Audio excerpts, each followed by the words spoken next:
The Assam Tribune ডায়লগত মুখ্যমন্ত্ৰী doctor Himanta Biswa Sarma দিনজোৰা কাৰ্যসূচীৰে আয়োজন কৰা গাম্ভীৰ্যপূৰ্ণ অনুষ্ঠানত অংশগ্ৰহণ কেইবাগৰাকীও বিশিষ্ট ব্যক্তিৰ এই অনুষ্ঠানতে সন্ধিয়া প্ৰদান কৰা হ'ব আৰ.জি. বৰুৱা সোঁৱৰণী বঁটা 2024 মুখ্যমন্ত্ৰীৰ লগতে অংশগ্ৰহণ কেন্দ্ৰীয় মন্ত্ৰী জ্যোতিৰাদিত্য সিন্ধিয়া আৰু গুৱাহাটী বিশ্ববিদ্যালয়ৰ উপাচাৰ্য ননীগোপাল মহন্তৰ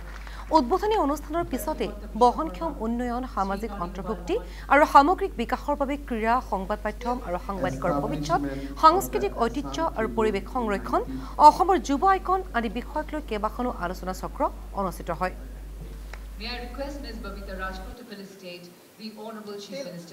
আছাম ট্ৰিবিউন গ্ৰুপে তেওঁলোকে এখন কনক্লেভ আয়োজিত কৰিছিলে